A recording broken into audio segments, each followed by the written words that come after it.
Aurora with Supercharged Science, homeschool science resources for K through 12. And today we're going to talk about how to avoid getting ripped off and buying just junk when it comes to microscopes, telescopes, and binoculars. So if you like this and you want more, you can go to my website, www.superchargedscience.com, and there are tons of resources on there. There's an online school. There's tons of courses on how to use this stuff once you have it.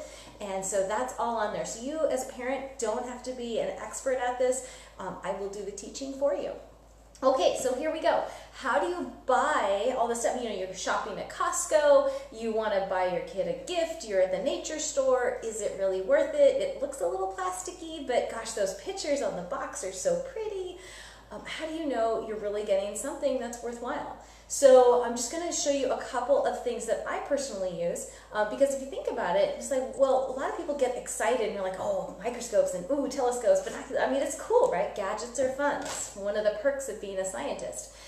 But unfortunately, there are a lot of knockoffs out there that aren't going to last. And unfortunately, people either don't know how to tell a good quality instrument from one that is just going to be frustrating, or they just simply can't afford it. And in that case, I would say save your money until you can afford something. And I'll tell you the price ranges of things that you should be looking for as well. Okay, so let's go to the microscope. So there are two different kinds of microscopes depending on the type of looking you're going to be doing, type of experiment you're going to be doing. Again, a microscope is a tool. It's not something that drives what you're doing. It's a tool to help you get there. So one of the things you want to get in addition to a microscope is a good reference book. So when kids look stuff up, you know, they're looking in the windowsills, they're out by the pond, they're picking up samples. You want this microscope out there constantly, so they can always have access to it. Now, that doesn't mean they're mistreating it. This means that they've already gone through a 2-week microscope course. We have one. But, you know, you've shown them how to properly do different mounts depending on what they're looking for, and they know how to handle a microscope. Okay, so first off, let me come closer. This is a field microscope because you can see on the bottom it doesn't plug in. So the light is going to come from the sun. There are two types of mirrors. There's a flat mirror and one that's curved, depending on the type of viewing you're going to be doing. And the base also rocks back. And so that's really good for kids that are short and you put it on a table. Sometimes they can't reach up here. So you want something that, that can kick back, that kids can look through. Also, this comes out. That's a feature that you're looking for. This should be about 10x on the top. And the other thing you're looking for is a mechanical stage. So that means that, here, let me lower this a little bit. Here, let me raise up the nose. Okay, so the nose can either go up or the stage can go down. This is the stage here. And so you're looking for, do you see a slide in here already? This is a mechanical stage, this little fork looking thing. That's what you want on your microscope also. And you can see I can move it. Can you see it moving a little bit? I can turn this knob on the end and I can move it in both XY directions, in 2 directions. That's really important. So when you're looking at really small stuff, you don't want kids in there with their fingers trying to get the slide in the right spot. You want them to learn how real scientists do it. Okay, on the bottom, you can see I have different options for the amount of light. You want to make sure yours has it. Sometimes it looks like this. Sometimes it'll look more like a old-fashioned camera aperture, which this one does here. I don't know if you can see it because it's kind of in the way, but it's got a slide, and it'll either open, it'll kind of open and close like that. Okay, so you're looking for, so if you're going to be out in the field, you want one of these, obviously, because there's no electricity to plug into. If you're just going to keep it on the counter and the kids bring the specimens to you, having one that plugs in is great. This is an older one, so it has a fluorescent lamp, which was important because you don't want to cook your specimens in here. Most of them today are LEDs. And you're also going to want 3 or 4 of these lenses here on a rotating piece. Now this piece should be metal, not plastic. I actually have 2. This is a teaching head, so I can look through as well as the student. You only need 1 though. Okay, so mechanical stage. What kind of light you're using depends on where you're going to use it. Make sure there's at least 3 of these. You'll probably have one that says 4 on it. That's 4 times magnification, 10 and 40. This is an oil immersion lens. I wouldn't necessarily need that. You don't need that to get to high school. Okay, so that's what to look for in a microscope, and you want to make sure that it's between the price range of about $150 to $250. That may sound like a lot. It is, and the downside of buying one that's like 50 bucks, new anyway, is that it'll frustrate your kids. They'll get so frustrated and so and even turned off to science, and that's the exact opposite of what you want, right? Okay, so that's microscopes, that's what to look for. Telescopes. Okay, so we're going to talk about, oh, I should mention, also with microscopes, you should have like a little box that has all the things you need, like extra slides and lens paper and tweezers and rubbing alcohol and that sort of thing that is nearby. So, okay.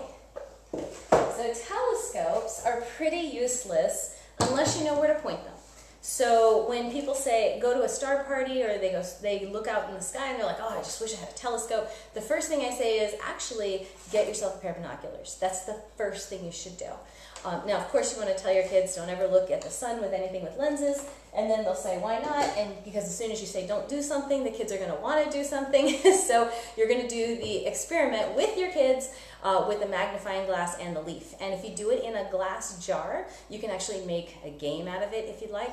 You can suspend a leaf from a string or like a bolt and screw the jar lid on and ask them, well, how do we get the string to let go of the bolt inside? So you've got the bolt suspended from the lid, and you can use it using a magnifying lens. And then you can also show them that's what happens to the back of your eye when you look at the sun through anything with lenses. And that makes it really real, like, oh, that's not what I want. I don't want to look like a fried leaf or a fried piece of string. Okay, so, and a disclaimer, that the game shouldn't be fun, it should be educational, but that's just another spin on it. Okay, so binoculars. So a good set of binoculars will usually cost you anywhere from $100 to about $200, and you want something that are 10 by 50s, so 10 by 50, and those are millimeters. Okay, and so you can either have the kind where the light comes in and makes a little jog in through here, or they pass straight through. Those are two different kinds. Either kind is fine, whatever you prefer. You just want to make sure they're comfortable. So you want to put them in the store, get them up to your face, and see if you can sit there for 5-10 minutes just looking at things. If it's comfortable for you, if it's comfortable to look through. Kids often have a hard time with binoculars, keeping both eyes open. So we usually practice with looking through things like toilet paper tubes, and then we make the tubes smaller and smaller and smaller, because it's tricky to look through small openings with both eyes open. So that's something that you can look for. These are Orion Ultra Views. I think they're about, I want to say $175. I don't remember. They were actually a gift about 10 years ago. So actually it was a gift for my husband. I told my mother-in-law, I said, oh, he really needs binoculars. And she's like, wow, you think so? I'll get it for him. And then I was so happy that we now have binoculars. And he said, hey, that was my birthday present. But you know how it goes. Okay, so so these are great, and this is actually the first thing you should do along with a star chart, or a stargazing app is even better these days. Some of my favorites, I have Stellarium, there's Skyview, there's a dime a dozen out there. Those are the two that I prefer, and so you can use that on your phone and just get used to bringing this up to your face and being able to find what it is you're looking for. Because when you look, for example, you choose large objects like the moon. So you would get a moon map, right? And you'd go outside with some chairs, something that will allow you to not get a crick in your neck, but look back and bring it up to your face, and can I see the moon? Yep, I sure can. Just practice over and over. And then when you get better, you're going to start looking for galaxies. You're going to start looking for moons around other planets like Jupiter and Saturn. You can see both the moons. You can see 4 moons of each Jupiter and Saturn just with a pair of binoculars. So you want to get good at that. And so a pair of binoculars is great. After you've learned the night sky and you're really starting to think about a telescope, this is what happens. Most people will go out and they'll buy what they think is a great telescope. And as the president of the Astronomical Society for the past 6 or 8 years, I can tell you the most phone calls we get is from families who say, well, I bought this thing for $70 or $30 or whatever at Costco, and we're not sure how to put it together, and or we got it together, but it's missing pieces, or it's not missing pieces, but it just doesn't seem to work. Unfortunately, that's the case with a lot of telescopes, because people see a telescope as, ooh, it's in my price range. I can buy it. And my personal advice is save your money until you can afford something better. And let me show you what that something better is. Most people want to buy a telescope that looks like this. It's a little spindly thing up on legs, and it looks like a telescope, right? These are really hard to use, and the type of telescope you buy is going to depend on what you want to look at. Now, this is good for looking at objects like planets and so forth, but it's not very good at helping kids learn the night sky because it's up on these teetery little legs. This thing's out here, this whole thing swings around. It's really awkward to use. What's better is to get a Dobsonian. And oh, by the way, and these can be really expensive, especially for nice ones.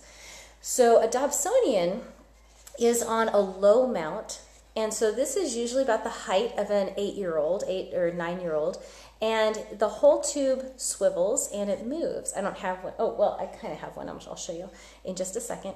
And so these are Dobsonians, and for example, if you buy them from Orion telescopes, you don't pay for the brand name of Celestron or Meade, and you're still getting a great quality telescope. Okay, so, and honestly, all the telescopes I've bought have been used. There are people that bought a telescope but used it twice and didn't know what to do with it, and so that's how I got mine. So here is a small one. Let me move my microscopes here. So how are we doing so far? Is this useful? Sure hope so. Let me show you a few things about telescopes to keep in mind. So this is a really small one. You know, the whole thing's like, what, 8 inches or so. And the only thing this is good for looking at is the moon. But I've got a pair of binoculars to do that. So I wouldn't get my kids this. This was, I think, a gift or something. But this is similar to a Dobsonian in that the mount is low. It's easy for kids to handle. Due to the nature of just how small this one is, you're not going to be seeing very much. But again, if you want to buy a telescope for 50 bucks, this is probably one of the better ones you can get. But you're not going to be able to do very much with it. So there's another telescope I can show you. Over here. This is a short tube refractor.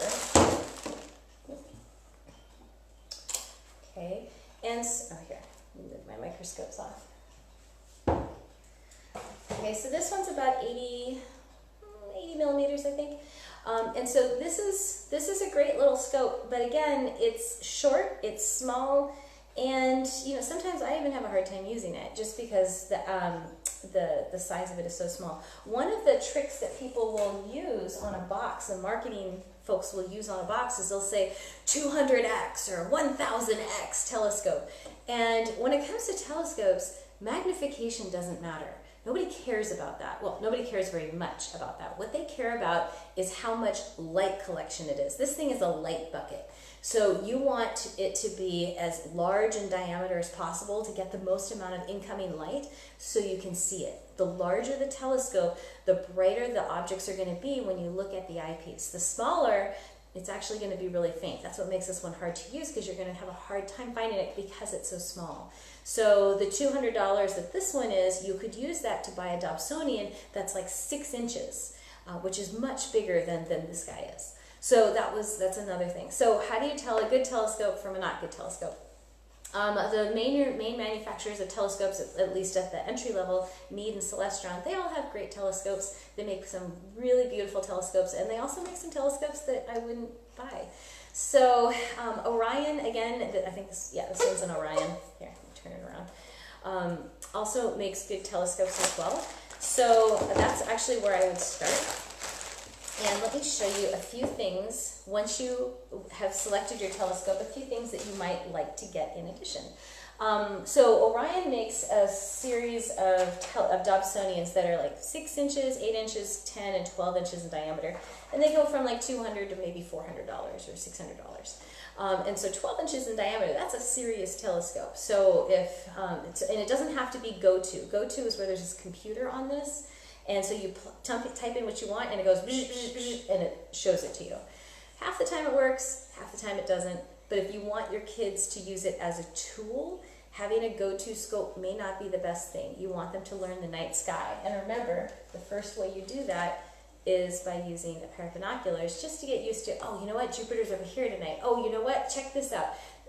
This is the time of year when Orion starts to rise. Oh, okay. So you want them to get used to the night sky, and you do that with a pair of binoculars. So once you've graduated from that, and honestly, when you start to look for stuff, astronomers always carry these at a star party. Even the ones that have those big 20 or 30-inch telescopes, they will have a pair of binoculars with them because they're going to sight things to go, okay, I think it's in here, there it is. And they'll have their stars that they are, that they recognize a pattern of, and then they'll go to their telescope. So this is always instrument number one.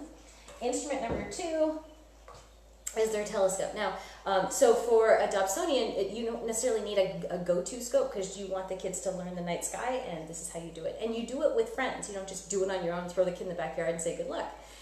You take them to a star party. You find a local star party, bring the telescope, and you come around sunset and you say, hey, can you guys help me set this up? Show me what I need to know. And they're more than happy to do that, especially if you bought a good telescope. If you buy the junky telescope, Okay, so a couple of things on your scope. Once you've got your scope, what are some cool things you can do? First thing is you want to upgrade your eyepiece because the eyepieces that come with it, look at this. This is a 4mm, but they're really, really small to look through. I mean, that's tiny. So they'll give you these eyepieces. Oh, the eyepiece is the part you look through here. I upgraded this one, and you can see that this is a larger hole here, and so this is easier for kids to get up to their eye. But what's even better, I don't know if they make these anymore, but I actually have super wides.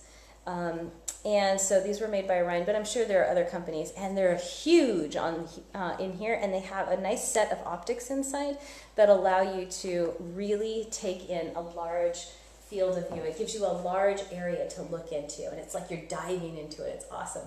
So you want to upgrade your eyepieces as you can.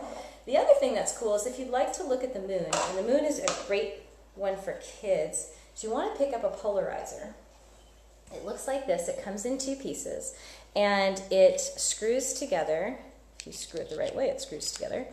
Okay, and it's, that's not good. Hang on.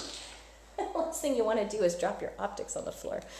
Okay, and it screws together, and let's try not to do this over the floor. And so what it does is it allows, maybe I've got it backwards. Oh, sorry, I had it backwards. There we go. So it screws together, and it allows you to change the amount of light that comes through it. Do you see how it's dark? You can't see through it. And then I rotate it, and now I can. Okay, so it's basically like two pairs of sunglasses, and you're rotating them in front of each other, so it's a polarizer. The moon changes brightness, right? When it's just past a new moon, it's really dim, and that's a great time to look at it. You don't even need one of these. But as the moon works its way to full, you go to look through a telescope at the moon, it's like, yow! You almost get blinded because it's so bright.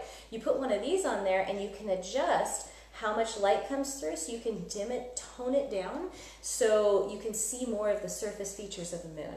So this is a really good addition for whatever telescope you get. And it fits right on the end of your, here I'll show you, it fits right on the end of your eyepiece. This is the part that went in here, okay, and it just screws on the end. Okay, but I like to put it, I don't like to screw it on the end unless I'm sure. I like to put it here, that way I can adjust it as I'm looking through it. And I just like hold it. Okay, so that's another great addition. And then the third addition I would recommend, of course now it's not facing you. Here, let me just turn this around so you can see it better. Okay, you see this little telescope on the side? This is a way that we have of looking for what we want. So what we do when we look through telescopes is if you just look through the telescope, there's no eyepiece, but if you just look through the eyepiece at something, it's a really small piece of the sky. This is a smaller, even smaller telescope than this big one. And so it's going to show me a larger piece of the sky. So this will help me get in the right area, and then I look in this one. So this helps me find what I'm looking for. It does the same job as like one of these. When I'm looking, oh, it's about here. Then I'll look through this one. Okay, I think I've got it. And then I'll go in here and then adjust it and fine tune it and then really find what I'm looking for. So you can use, this is a finder scope, or what they've come out with recently, is in the past like 15 years, is, ooh, you know what, it may not be in here. It's basically you take this off, this is a mount, and it comes off, and then you put a laser in here, and it's on a mount similar to this, and you put it on here, and it shines onto a plate of glass that you look through, and it puts like a dot in the night sky, and you're like, yeah, right about there. It just makes it a lot easier. Sometimes when you look through these, it's upside down and backwards depending on what kind of telescope you have, so it can be a little disorienting, where in the finder scope you're like, okay, I need to go a little bit left, but really you have to like invert it in your mind. Okay, but that means right on this telescope. So it can be really frustrating. So the laser finder, I think they're called easy finders, is another upgrade. So you've got upgrade your eyepiece as soon as you can. Just get like 1 or 2 good ones. And then you can get a polarizer to help you look at the moon. And then you can also get a shorty, a Barlow. And a Barlow, what it does is it doubles the number of eyepieces that you have. And so this will allow you to, it basically changes how do I want to say this? It changes your view that you see through the telescope. So sometimes you really want to zoom in, and sometimes you really want to zoom out. Like when you're looking at the Pleiades, you know, it's a collection of like a lot of bright stars, like 10, 12 really bright stars, and and a ton of like tiny little stars. But that's a great binocular thing because it's so big. But for something smaller that you want to look at, you want a different eyepiece to kind of focus in on that area. And so by having a Barlow, you can do both jobs with an eyepiece. Barlow is B-A-R-L-O-W, Barlow. Okay, and they come in like 2X and 3X, but either one is fine. Okay, so the last thing I wanted to show you is super cheap. Yeah, yay! And super easy to use. And it's for viewing the sun. Now, if you point this thing at the sun, you're going to fry your eyeballs, right? Just like we talked about with the leaf.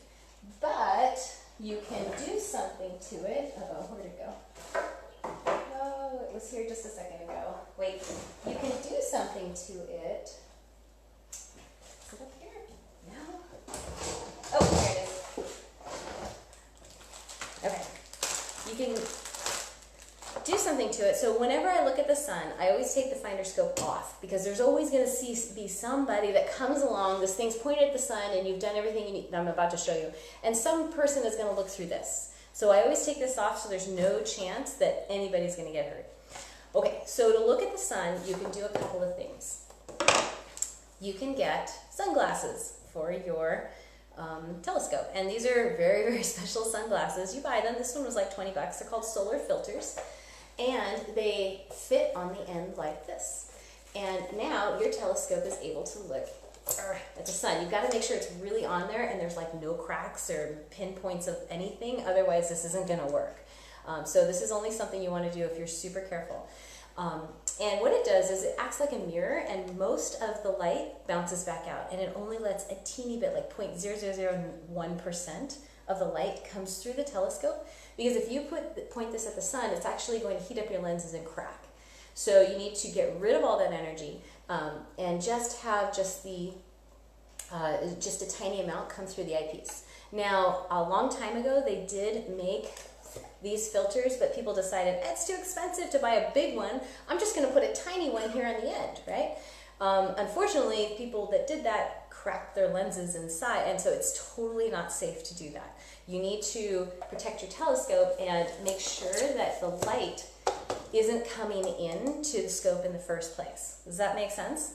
Okay, so again, this is something I would do after you attend a star party and talk to astronomers and get their input on your telescope and say, hey, I'm interested in doing some solar observing.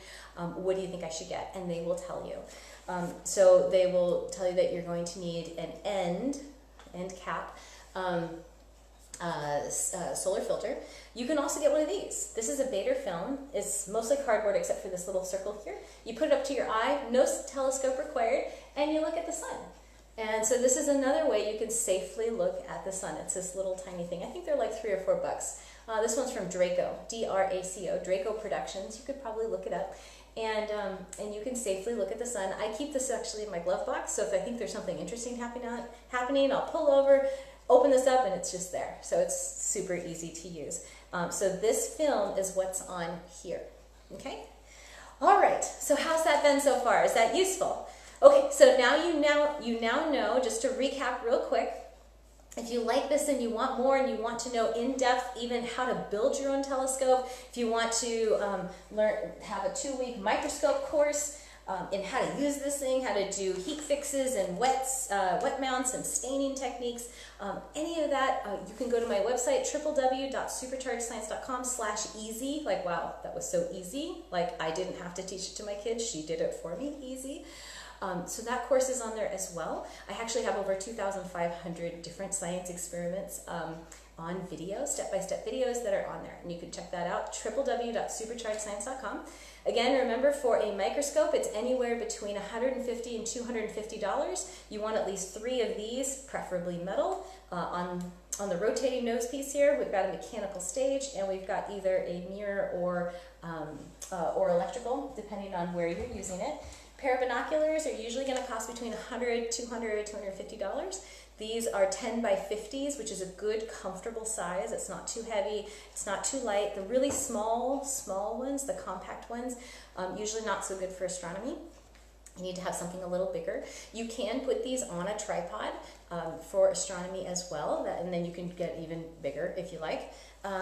Okay, and this is better than a telescope. So start here, use a stargazing app, go to your astronomy society that's local, check that out with your kids. The other thing, if you are interested in a telescope, we went over how the little rickety ones that are way up high in the air are hard for kids to use, and you want to go for a Dobsonian because it's a way bigger bang for your buck.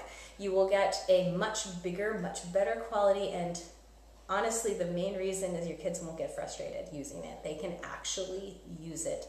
And Orion, actually, I didn't know this, but they have Dobsonians you can build. And so you could just get the pieces, and that would be your science experiment. I mean, how cool would that be? And a kid's like stargazing, and his friends come over, and they're like, dude, where'd you get the telescope? He's like, I built it. So how cool is that, right? So, and a lot of the astronomers we have in our society actually say that, I built the telescope when I was 12, and I still have it. And so, I don't use it, but it's that special to me. So that's something that's going to last for a long time. And again, you want to get reference books for the microscope, and honestly, have this stuff out. Not necessarily a telescope, but have the binoculars out, with the covers on it, and have the microscope out, because you wouldn't expect your kid to master the violin or even enjoy the violin if you always keep it in the closet in a case. So you want these things out, available. Teach your kids how to use it after a week or two. They're good to go on their own, and encourage them to get out there in the world, because that's what science is. It's about getting out there, exploring, discovery, wonder, imagination, all wrapped up, and with their great ideas, they are going to make the world a much better place. All right, I hope this has been useful. I will see you guys next time. Again, I'm Aurora with Supercharged Science, and go out there and enjoy your kids and enjoy our world.